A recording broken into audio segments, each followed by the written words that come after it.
In 334 BC, after winning battles in Thrace, Illyria, and Greece, Alexander the Great crossed the Hellespont into Asia, beginning his famous war against King Darius III of the Achaemenid Empire. Back in Greece, however, King Alexander I of Epirus did not sit idly by, but accepted a petition from the Greek city of Taurus to campaign against his barbarian neighbors in Italy and liberate Greek cities that had fallen. Even in ancient times, this campaign was overlooked. But I believe this is a disservice, as Alexander I's intervention did change the political trajectory of Italy in a time where Rome was still young and fragile. But before we discuss the campaign, we must ask the question, what was the situation in Italy circa 334 BC, and why was this intervention even needed?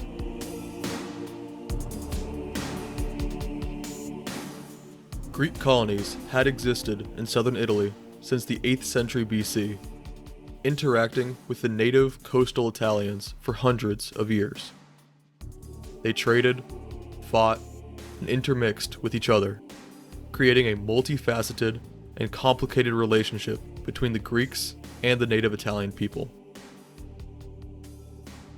In the central region of Italy were the Oscan-speaking mountain tribes, such as the Samnites, who, by the 5th century BC, began to move towards the coast, especially to the south. These Oscan people eventually became known as the Lucanians. They displaced other Italic people, such as the Iapygians, and pushed them into increased contact with the Greek colonies of Magna Graecia, creating large-scale tensions and a general feeling of unease. Compounding this bad situation was that these new Lucanians were successful. They subjugated the local Onotrians and put pressure on the Iapygian tribes. They also occupied prominent Greek cities such as Poseidonia and Laos through military conquest. But this was not entirely a one-sided affair. The new Lucanian ruling class of both these cities both influenced and were influenced by the local Greeks, creating an often symbiotic relationship between conqueror and conquered. This meant that there were distinct pockets of Hellenized Lucanians who resembled the Greeks rather than their fellow countrymen of the interior. Further south, in modern-day Calabria, the Greek cities of the region were surrounded by enemies on all sides. They fought against the Lucanians of the interior and to the north. They faced the ambitions of tyrant Dionysius I of Syracuse from Sicily, and they also warred amongst each other. So, in the middle of the 4th century BC, when the Bruttii broke away from the Lucanians and became a distinct people, they were in a powerful position and were able to conquer many weakened Greek cities, such as Temesa, Terina, and Hipponium. They could even launch attacks against the regional powers of Croton and Thurii. Greek power had fallen greatly across all of Italy. The most powerful Greek city that remained in Magna Graecia was Taurus, which notably did not share a direct border with the Lucanians. Instead, their neighbors were made up of the Iapygian tribes, consisting of the Daunians, Peucadians, and Messapians. While these Iapygian tribes did act as a buffer between the Lucanians and the city of Taurus itself, they did nothing to hinder the Lucanians from conquering some important cities within the Tarentine sphere of influence. The most notable Tarentine loss was the city of Heraclea, a common meeting place for the Italian Greeks, which gave Taurus cultural and political influence over the Greeks of southern Italy. But this does not mean the Tarentine capital was spared from war. Far from it. Lucanian incursions pushed the Iapygian tribes into increased contact with the Tarentines, leading to conflict as more people were now sharing less resources. Rather than fighting the Italic tribes on their own, Tarentene's strategy was to outsource their wars by appealing to foreign generals for aid.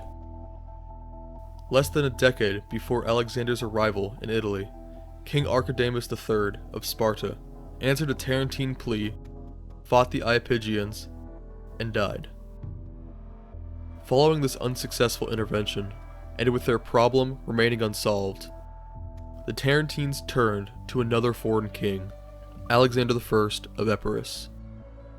And after Alexander, there were yet more: Agathocles of Syracuse, Cleonymus of Sparta, and eventually Pyrrhus of Epirus. The Tarentines, despite their wealth and having one of the most populous cities in the entire Greek world, were largely dependent on foreign powers for their military. Far to the north of Magna Graecia were the Romans, who had recently finished the first of their Samnite wars, and were preparing for a second. The Samnites were an Oscan-speaking people who largely remained in the mountainous region of central Italy, and had genetic, linguistic, and cultural ties with the previously mentioned Lucanians and Bruttii. So, if we look at Italy as a system circa 334 BC, there were two overarching sides: the Oscans, made up of the Lucanians, Bruttii, and Samnites, and the non-Oscans, with the Greeks of Magna Graecia, Rome, and the Iapygian tribes on the other. But when the Tarentines appealed to Alexander, this was not the argument they made. Instead, they played up the barbarian versus Greek aspect, with its central justification being the liberation of Greek cities such as Heraclea that fell to the Lucanians. This is just one of the similarities between the campaigns of the two Alexanders, Alexander of Epirus and Alexander the Great. Both of their express purposes were the liberation of Greeks, but deeper down, they were really seeking both power and glory. This was the Italy that Alexander I joined, but before he departed, he had some final preparations in Epirus to attend to. Back at the Greek mainland, Alexander had recently created a united Epirote state, officially uniting the three main Epirote tribes. Alexander could now raise the largest army fielded by an Aeacid king, whose doctrine now mirrored that of their Macedonian allies, with Phalanx and Sarissa. Alexander also selected his wife, Cleopatra, to be regent during his absence. This is a major difference when compared to Alexander the Great, who did not want his mother, Olympias, to participate in the politics of the Macedonian court. This demonstrates that Epirote society was more egalitarian, at least for ancient Greece. And the impact of this was felt in subsequent Epirote history, which I'm not going to get into right now. But during her husband's absence, Epirus was left in the hands of Cleopatra, who proved to be a capable ruler in her own right. Before departing, Alexander also visited the oracle at Dodona, who told him to beware of the river Acheron in the city of Pandosia. This is significant because, back in 342 BC, Philip II of Macedonia had donated the region of Cassiopeia to Alexander. Within it were exactly what the oracle was warning against: a city by the name of Pandosia and the Acheron River. This made the king all the more willing to leave. I mean, it's not like there's duplicates of both this city and the river in Italy, right? On his way to Italy, some ancient sources make the claim that Alexander said he was going to Italy to fight men, while the other Alexander went to Asia to fight women. While this may be embellishment by later Roman historians to call themselves strong, it does point to a certain bitterness between the two Alexanders, despite their official good standings. This is a departure from other historians, such as Justin, who says that Alexander believed a partition of the world had been made in which he would rule the West, while Alexander the Great the East. Whatever the case is, Alexander of Epirus wanted to win glory in Italy, no doubt inspired by the victories and aspirations of his nephew. When Alexander landed near Taurus, he prepared for the coming campaign by enlisting local Tarentine troops into his army and minting coins to pay them. Like Alexander the Great, the threat of economic disaster loomed over the early campaign. A victory needed to be won. But before Alexander could act on his own will, he had to placate his Tarentine allies, who he was reliant on for both supply and supplemental manpower. And despite their primary justification for intervention being the liberation of conquered Greeks, the Tarentines induced Alexander to further their own goals of controlling trade in the Adriatic. But in order to do this, they needed a major port on the eastern coast. Their chief target was Bruttii, a city of the Messapians that, in the future, became the Roman port of Brundisium. Most of what we know from this portion of the campaign comes from Justin, whose account I do not believe we can take at face value. He claims that Alexander besieged the city, but soon after, the king learned about a prophecy that stated that its current inhabitants would rule forever. Out of respect for prophecy, Alexander ended the siege, and with it, subsequent hostilities with the Messapians. This course of action is most likely a plot device rather than a literal account. It is meant to show the extent of Alexander's belief in auricular divination, which, in the context of the narrative given by Justin, further amplified the importance of his own prophecy to beware Acheron and Pandosia, given to him by the oracle at Dodona. In reality, we have no reason to doubt that he campaigned against the Messapians, or even that he besieged Bruttii, but sieges are long, and time was not a resource Alexander had in plenty, thanks to his precarious monetary position. So after failing to win a decisive victory early on, he concluded hostilities with the Messapians, who perhaps sweetened the deal by offering money in return for peace. Alexander then moved north into the territory of the Lucanians, by far the most Hellenized of the Iapygian tribes, who had suffered heavily from Lucanian encroachment to their west since the 5th century BC. This made it easy for Alexander to find common cause with them and to create an alliance with these supposed barbarians. This demonstrates that Alexander was not afraid of making friends with non-Greeks, and reinforces the idea that the real divide was between Oscan and non-Oscan peoples, rather than between barbarian and Greek. But after failing to take Bruttii, the Tarentines still desired a major port on the Adriatic, and Alexander still needed to please them to secure their support.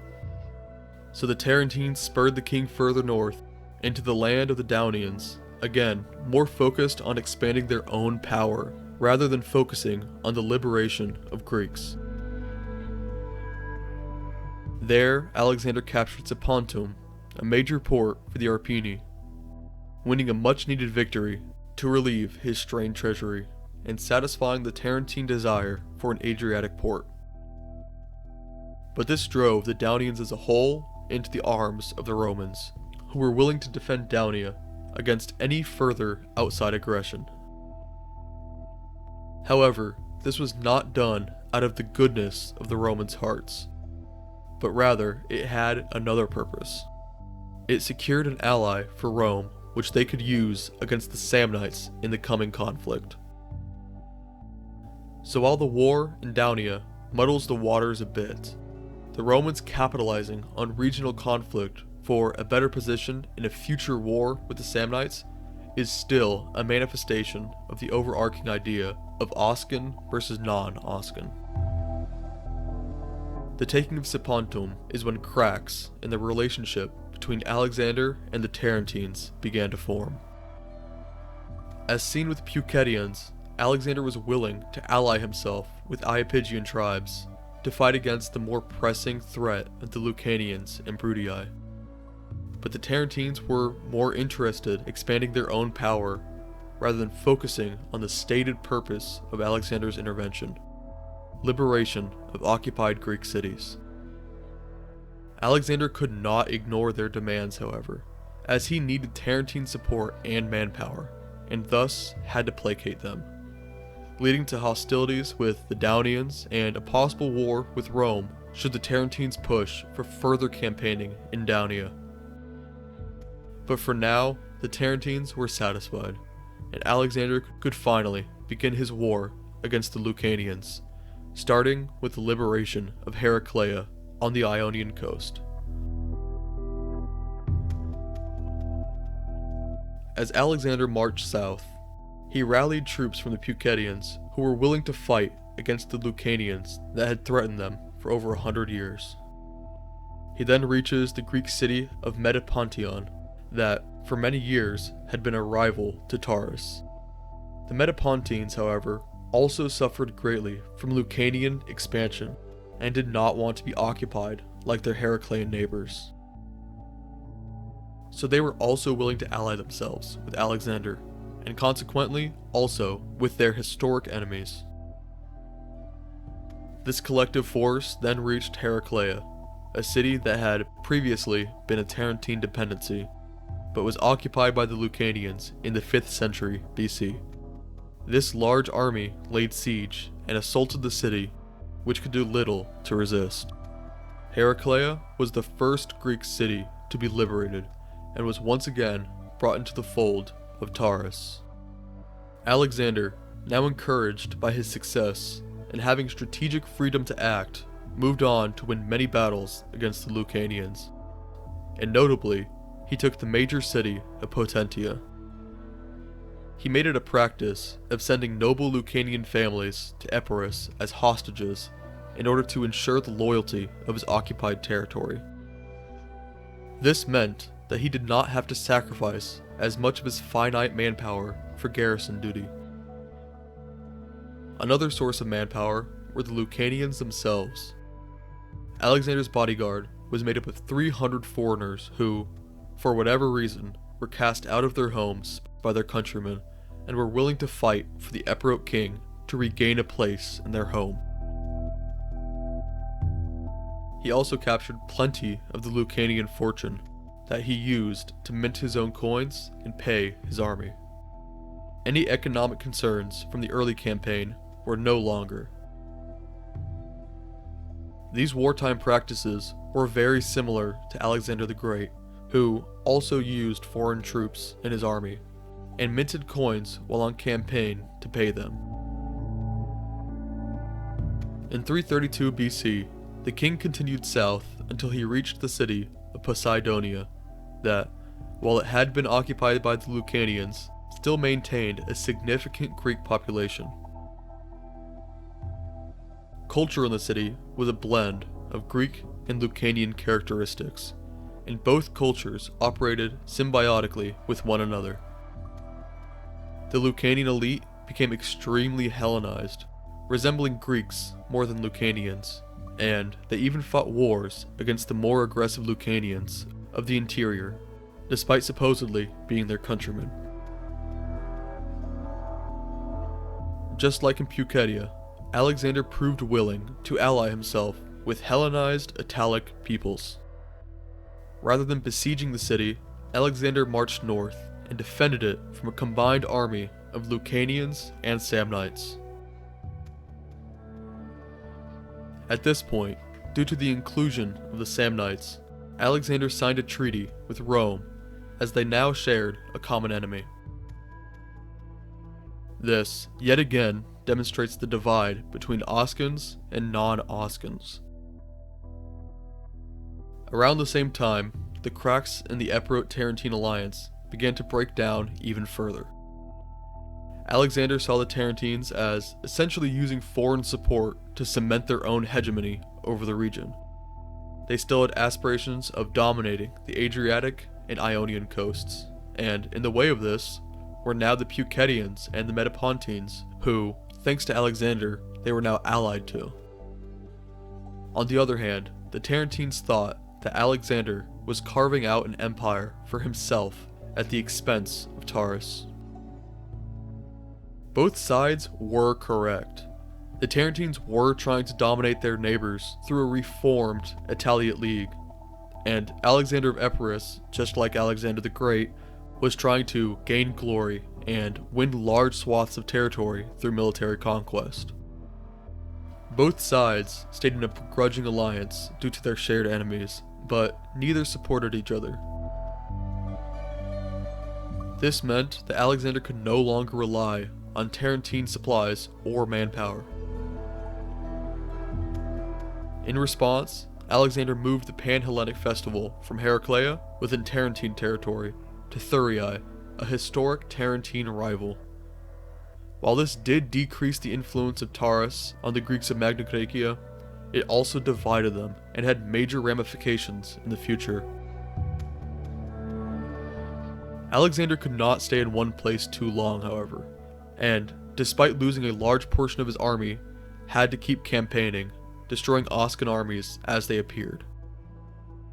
One such army was being raised by the Bruttii in the south, and so the Epirote army moved, defeating them, liberating the city of Terina, and occupying the Bruttian capital of Consentia.